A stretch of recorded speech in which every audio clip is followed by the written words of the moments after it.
Base URL, terkadang ditulis base 64 URL atau disebut URL safe base 64, adalah varian dari skema encoding base 64 standar yang telah dimodifikasi secara khusus, sehingga teks yang dihasilkannya dapat dengan aman disematkan di dalam URL, nama file, atau header HTTP tanpa risiko salah baca, terpotong, atau rusak oleh sistem yang memproses URL. Ia merepresentasikan data biner yang sama persis dengan base 64 standar. Kedua encoding tersebut secara matematis setara, tetapi menggunakan serangkaian karakter keluaran yang sedikit berbeda, sehingga hasil encoding tidak pernah mengandung simbol apapun yang sudah memiliki makna khusus yang dicadangkan di dalam URL. Jika kita pernah menempelkan JSON WebTalk ke dalam decoder dan memperhatikan bahwa string panjang di tengahnya penuh dengan tanda hubung dan garis bawah, bukan tanda tambah dan garis miring seperti yang mungkin kita harapkan dari BaseNav biasa, kita telah melihat base Emacs mengubah URL beraksi. Dalam arti sebenarnya, ini bukanlah algoritma encoding terpisah.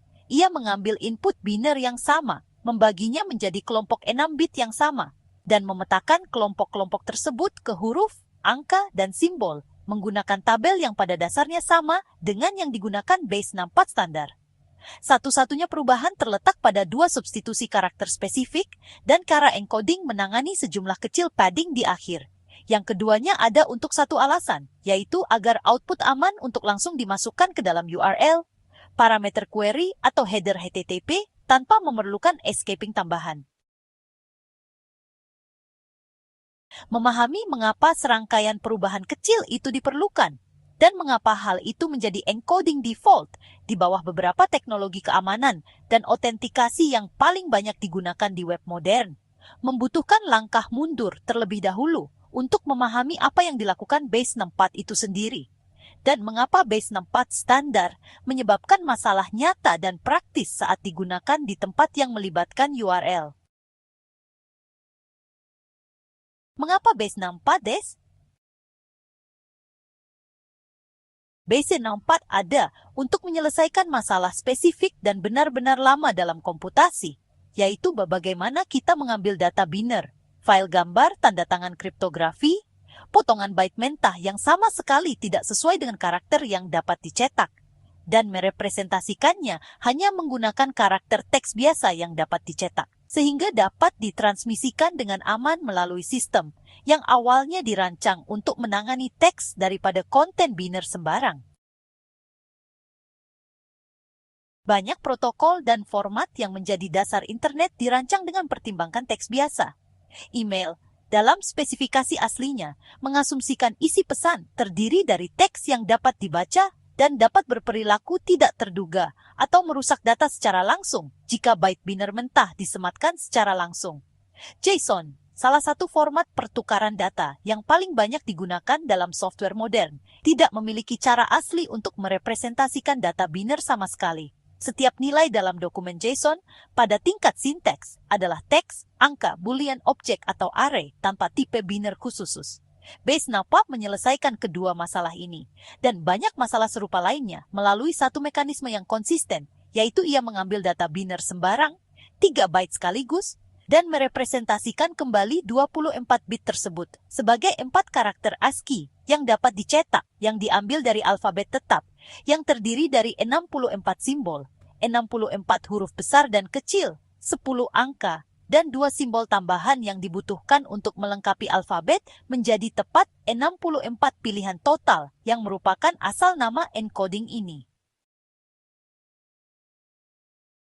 Hasil praktisnya adalah bahwa setiap urutan byte apapun, sebuah foto, tanda tangan digital, kunci enkripsi, hash kata sandi, dapat dikonversi menjadi string yang dibangun sepenuhnya dari karakter yang dapat dicetak biasa, disematkan dengan aman dalam format berbasis teks, ditransmisikan melalui sistem yang hanya dapat menangani teks dengan andal, dan kemudian dikonversi kembali ke data biner asli dengan membalikan prosesnya.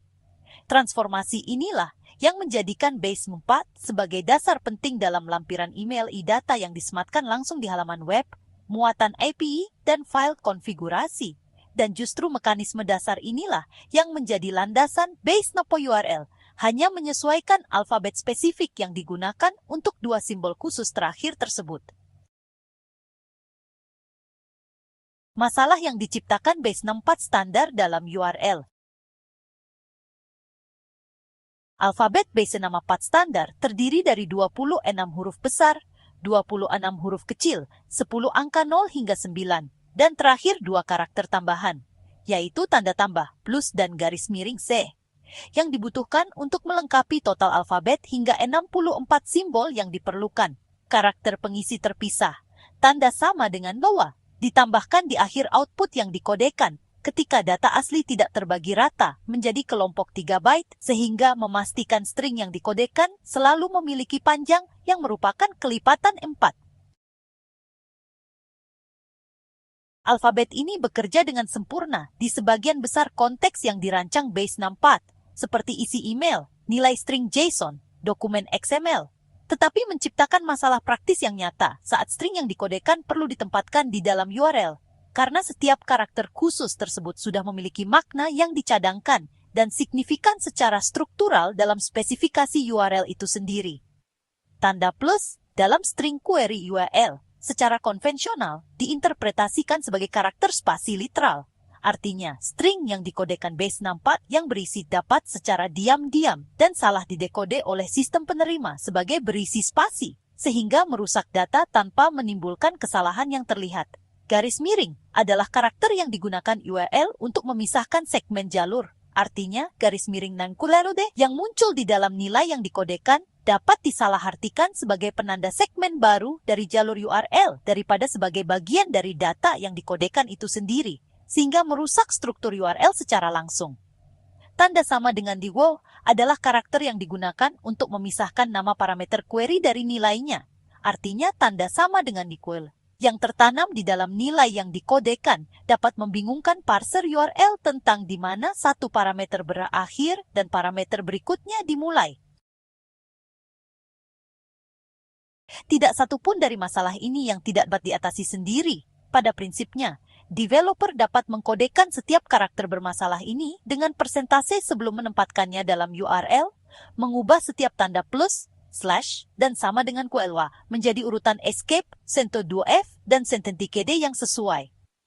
Namun, melakukan hal itu akan menambah kompleksitas, panjang, dan peluang kesalahan yang berulang, terutama di berbagai lapisan software seperti browser, proxy, server web, framework aplikasi, sistem pencatatan, yang biasanya dilalui URL dalam perjalanannya dari klien ke server dan kembali, yang mana masing-masing dapat menerapkan encoding atau decoding persentase pada titik yang tidak terduga dalam rantai tersebut, dan secara diam-diam merusak data sebagai akibatnya.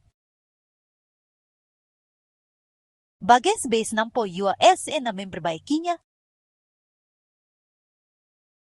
Base 64 URL menyelesaikan seluruh kategori masalah ini dari akarnya, alih-alih mengatasinya dengan cara menghindari karakter khusus, dengan hanya memilih pasangan karakter yang berbeda untuk dua simbol terakhir alfabet, karakter yang tidak memiliki makna khusus atau terlindungi dimanapun dalam struktur URL sejak awal, dan oleh karena itu tidak perlu dihindari sama sekali. Perbaikan ini sengaja dibuat minimal, yaitu dimanapun base 64 standar akan menggunakan tanda plus, base 64 URL menggunakan tanda hubung minus sebagai gantinya. Dimanapun base 64 standar akan menggunakan garis miring, base 64 URL menggunakan garis bawah sebagai gantinya. Setiap karakter lain dalam alfabet, ke-52 huruf dan ke-10 angka, tetap tidak berubah sama sekali antara kedua encoding dan algoritma manipulasi bit yang mendasarinya, yang mengubah 3 byte data biner menjadi 4 karakter yang dikodekan juga sepenuhnya identik antara kedua varian tersebut. Satu-satunya hal yang berbeda adalah dua simbol spesifik mana yang digunakan untuk mewakili posisi ke-63 dan ke-64 dalam alfabet bersama tersebut. Karena tanda hubung dan garis bawah tidak memiliki makna struktural yang dicadangkan dimanapun dalam spesifikasi URL, string yang dikodekan dengan alfabet base 64 URL dapat langsung dimasukkan ke dalam jalur URL, string query, atau header HTTP apapun. Dan setiap sistem yang kemudian mengurai URL tersebut, browser, proxy, server, alat pencatatan, dan semua yang ada di antaranya, akan meneruskan string yang dikodekan tersebut sepenuhnya, tanpa risiko salah tafsir, dan tanpa perlu langkah encoding persen tambahan sama sekali. Inilah keseluruhan proposisi nilai praktis base URL dalam satu kalimat, yaitu ini adalah base 64, yang disesuaikan sehingga outputnya sendiri tidak pernah bertabrakan dengan karakter yang sudah memiliki arti lain dalam konteks spesifik URL yang akan dilalui oleh data yang dikodekan tersebut. Substitusi dua karakter dijelaskan secara tepat.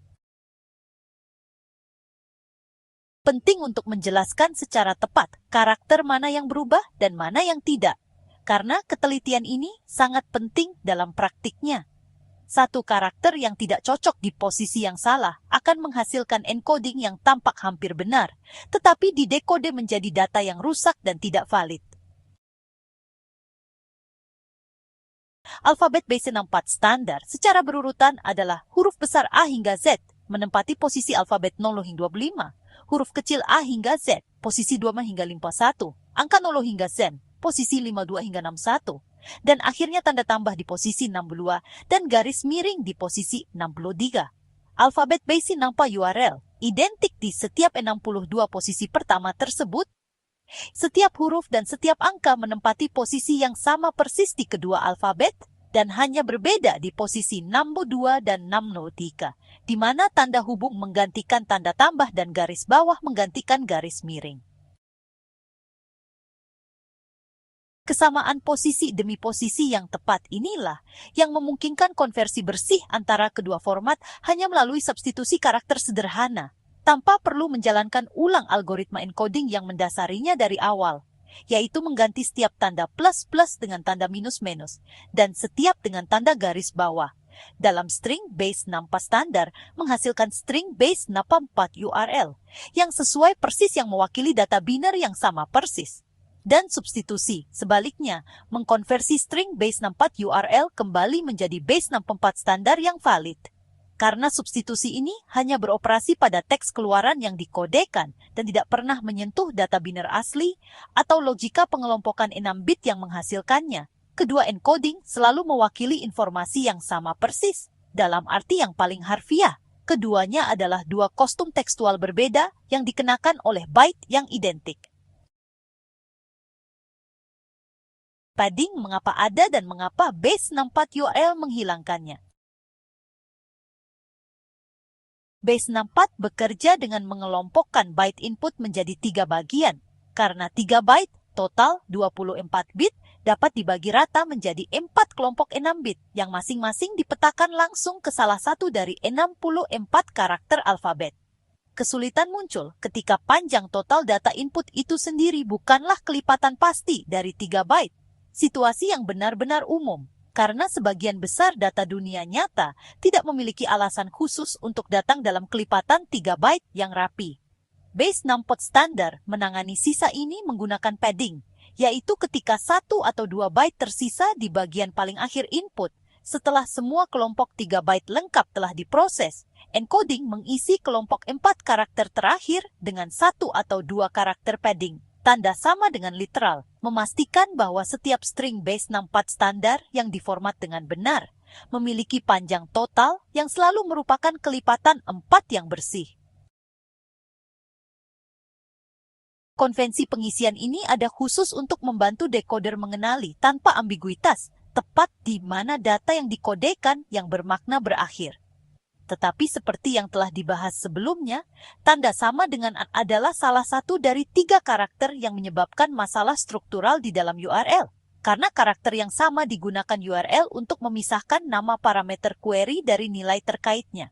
Karena konflik langsung ini, sebagian besar implementasi base 64 URL secara default hanya menghilangkan karakter pengisian sepenuhnya. Dan sebagai gantinya, mengandalkan panjang string yang dikodekan yang tersisa untuk menyimpulkan berapa banyak karakter pengisian yang akan ada dalam representasi base 64 standar yang setara, tanpa perlu memasukkannya ke dalam string yang dikirim. Perbedaan antara kedua encoding ini cukup signifikan, sehingga spesifikasi yang mengatur JSON Web Token secara khusus, yaitu RFC 2515, standar JSON Web Signet melangkah lebih jauh daripada sekadar merekomendasikan output tanpa padding sebagai preferensi gaya, yaitu spesifikasi tersebut secara eksplisit mewajibkan bahwa padding tidak boleh disertakan dalam salah satu dari 3 segmen yang dikodekan base NAPAT URL dari JWT. Sebuah persyaratan tegas dan bukan konvensi opsional, justru karena JWT secara rutin ditransmisikan langsung dalam URL, header HTTP, dan cookie. Konteks di mana bahkan satu tanda sama dengan yang salah dapat menciptakan ambiguitas parsing yang nyata. Namun, perlu dicatat bahwa persyaratan tanpa padding yang ketat ini khusus untuk spesifikasi JWT dan JBS. Definisi base NAPAT URL yang lebih umum yang terdapat dalam RFC Pantan 48 sendiri secara teknis mengizinkan penambahan padding jika implementasi atau kasus penggunaan tertentu benar-benar membutuhkannya. Dan decoder yang ditulis dengan baik umumnya harus siap untuk menerima kedua varian input base NAPAT URL, baik yang sudah diberi padding maupun yang belum. Dengan benar, meskipun sisi encoder, khususnya untuk pekerjaan yang berkaitan dengan JWT, seharusnya secara default menghasilkan output yang belum diberi padding. RFC Martin Motletan di mana standar benarnya berada. Base NAPAT URL bukanlah konvensi informal yang muncul secara organik melalui praktik developer umum. Tetapi ini adalah encoding yang secara formal ditentukan dalam RFC Pantan 8, Dokumen Internet Engineering Task Force, yang sama yang mendefinisikan standar base NAPAT itu sendiri, bersama dengan beberapa encoding terkait lainnya termasuk base D2. Asal-usul bersama ini patut dipahami, karena memperjelas bahwa base NAPAT URL tidak diciptakan kemudian sebagai tambalan ad hoc yang ditambahkan ke base NAPAT setelahnya, tetapi ditentukan sebagai varian kelas 1 yang disengaja dan diberi nama dalam dokumen standar yang sama sejak awal. RFC 448 mendefinisikan alfabet base NAPAT standar di bagian 4-nya dan mendefinisikan alfabet base NAPAT URL yang dijelaskan dalam spesifikasi sebagai alfabet aman URL dan nama file di bagian 5-nya, yang menjabarkan substitusi dua karakter yang sama persis dan perilaku padding umum yang sama, seperti yang dijelaskan di atas, sebagai bagian dari standar formal dan berversi yang diharapkan dipatuhi oleh implementasi software di setiap bahasa pemrograman dan platform utama. Spesifikasi formal inilah yang menjadi alasan mengapa base NAPAT URL berperilaku identik dan dapat diprediksi di berbagai bahasa dan platform yang telah mengimplementasikan RFC dengan benar. String base NAPAT URL yang dikodekan di backend Python dan didekodekan di frontend JavaScript akan menghasilkan hasil yang identik, asalkan kedua sisi benar-benar mengimplementasikan varian aman URL RFC Pantan 648 dan bukan misalnya diam-diam kembali ke basic path standar karena kesalahan konfigurasi pustaka, kesalahan yang akan dibahas lebih detail di bagian selanjutnya dalam panduan ini. Base NAPAT encoding bukan enkripsi. Salah satu kesalahpahaman yang paling penting dan paling sering diulang tentang base NAPAT URL, yang cukup serius hingga menghasilkan kerentanan keamanan yang nyata dan dapat dieksploitasi dalam sistem produksi nyata, adalah keyakinan bahwa karena suatu data telah dikodekan dengan base NAPAT URL, data tersebut juga telah terlindungi, disembunyikan, atau diamankan. Ini sepenuhnya salah, dan perbedaan ini perlu dinyatakan sejelas dan selangsung mungkin. Base NAPAT URL adalah skema encoding, bukan skema enkripsi, dan sama sekali tidak memberi perlindungan kerahasiaan apapun. Encoding dan enkripsi menyelesaikan dua masalah yang benar-benar berbeda, meskipun kedua proses tersebut menguah data yang dapat dibaca menjadi representasi tekstual yang berbeda, kesamaan permukaan yang tampaknya menjadi akar kebingungan. Encoding ada semata-mata untuk mengubah format data sehingga dapat direpresentasikan dan ditransmisikan dengan aman. Base NAPAT URL ada khusus untuk membuat data biner aman untuk disematkan di dalam URL dan format berbasis teks.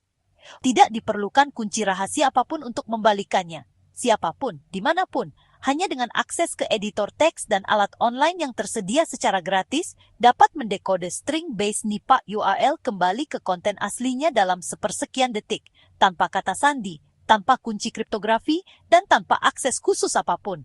Sebaliknya, enkripsi ada khusus untuk melindungi kerahasiaan data, dan pada dasarnya memerlukan kunci rahasia untuk membalikannya.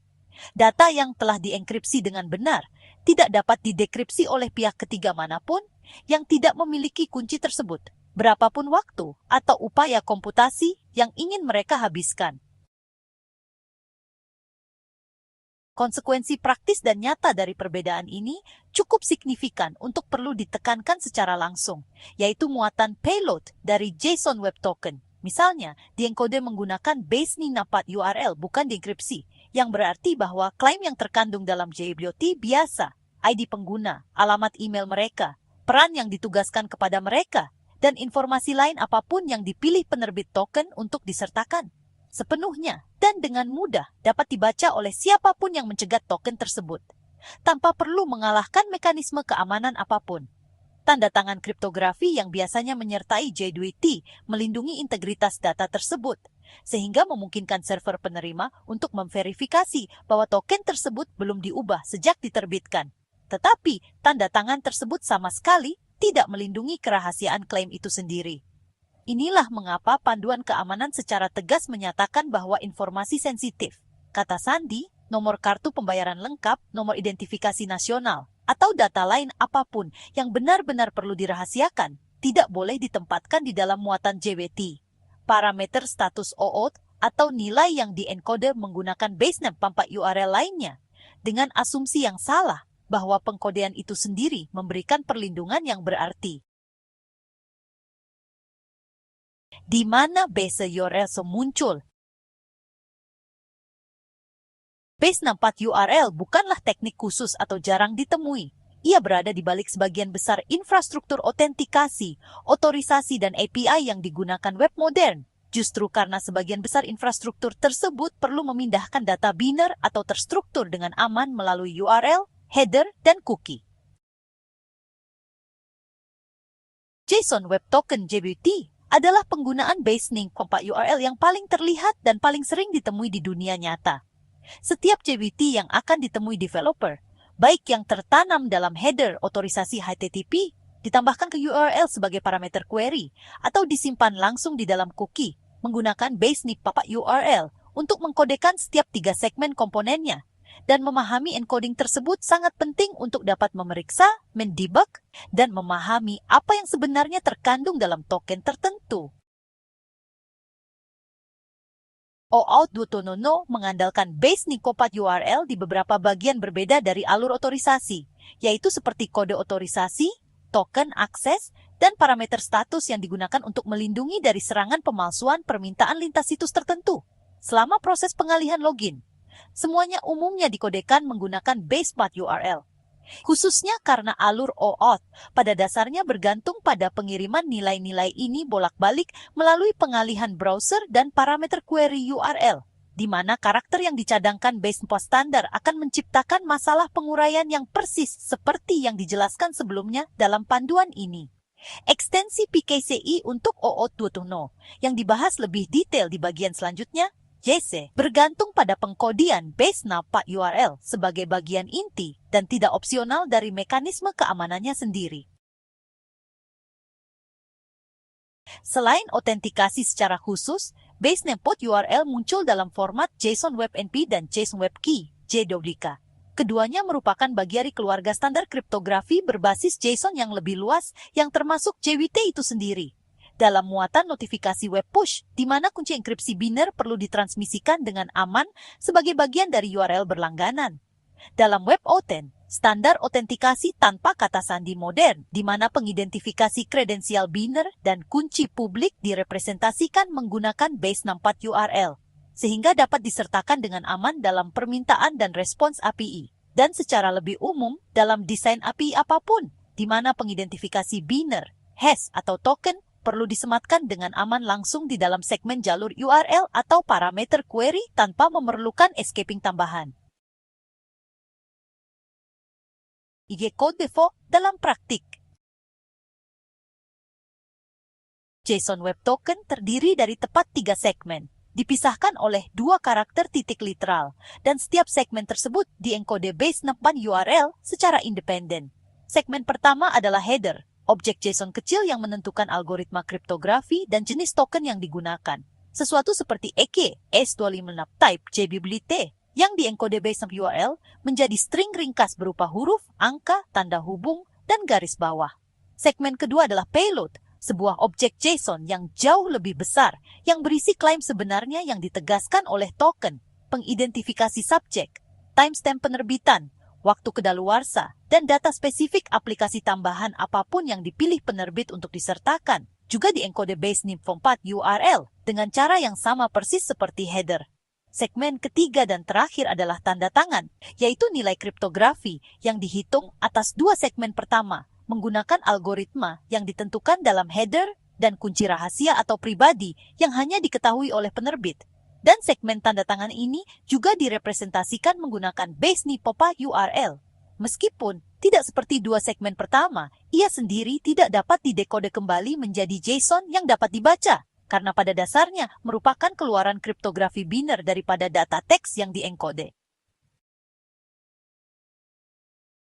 Token lengkap yang dihasilkan dari penggabungan ketiga segmen yang dienkode base NIM4 URL dengan titik inilah yang menjadi alasan mengapa JDOT dapat dengan aman dan langsung ditempatkan ke dalam header ATP Authorization Bearer, ditambahkan ke URL sebagai parameter query, atau disimpan di dalam cookie, semuanya tanpa memerlukan langkah escaping tambahan, yaitu setiap karakter yang muncul dimanapun dalam JOT yang diformat dengan benar, diambil secara eksklusif dari kumpulan huruf, angka, tanda hubung, garis bawah, dan karakter titik yang digunakan sebagai pemisah segmen. Kumpulan karakter yang, berdasarkan desainnya, sepenuhnya aman dalam setiap konteks transmisi tersebut. Siapapun dapat mengambil dua segmen pertama dari JOT apapun, mendekodenya secara independen, hanya dengan menggunakan decoder base NIM4 URL dasar, dan membaca JSON yang dihasilkan secara langsung, kemampuan debugging yang benar-benar berguna, dan sekaligus batasan kerahasiaan yang tepat, seperti yang dijelaskan di bagian sebelumnya tentang pengkodean versus enkripsi. OTT dan tantangan kode. Selain penggunaannya dalam encoding token itu sendiri, base NIM4 URL memainkan peran spesifik dan penting bagi keamanan dalam PKCE. Proof Key for Code Exchange diucapkan PKCE, ekstensi untuk alur kode otorisasi OAuth 2.0, yang telah menjadi praktik keamanan default yang direkomendasikan untuk hampir setiap kategori aplikasi modern, mulai dari aplikasi seluler hingga single-page application, hingga aplikasi web yang dirender server tradisional. Mekanisme PKCE bekerja dengan cara aplikasi yang meminta menghasilkan nilai rahasia acak yang disebut verifier kode di awal alur autentikasi. Karena nilai rahasia mentah tersebut tidak boleh ditransmisikan langsung selama langkah awal alur, aplikasi tersebut malah menghitung hash kriptografi SA256 dari verifier kode.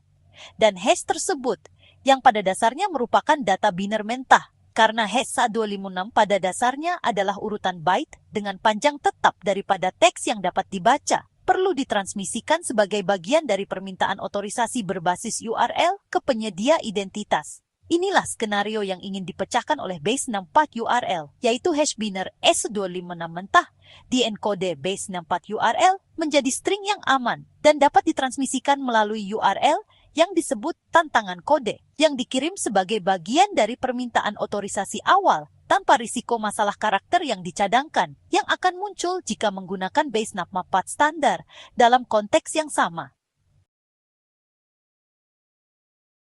Kemudian, ketika aplikasi menukarkan kode otorisasi yang diterimanya dengan token aktual, aplikasi tersebut langsung menyajikan verifier kode asli yang belum dihash, dan penyedia identitas secara independen menghitung ulang hash SHA-256 dan encoding base NIM4 URL yang sama, mengkonfirmasi bahwa kedua nilai tersebut cocok sebelum melepaskan token apapun. Sebuah mekanisme yang memastikan bahkan penyerang yang entah bagaimana mencegat kode otorisasi dalam perjalanan tidak dapat berhasil menyelesaikan pertukaran token tanpa juga memiliki verifier kode asli yang tidak pernah dikirim langsung selama permintaan awal. Seluruh mekanisme keamanan ini bergantung pada tingkat struktural, pada kemampuan base NIM4 URL untuk membawa output kriptografi biner dengan aman melalui permintaan berbasis URL, menjadikannya komponen yang benar-benar penting dari salah satu praktik keamanan autentikasi yang paling banyak digunakan saat ini, dan bukan sekadar detail format kosmetik. Jadi, base mapa URL adalah modifikasi kecil dan tepat sasaran pada skema encoding yang jauh lebih tua dan lebih umum.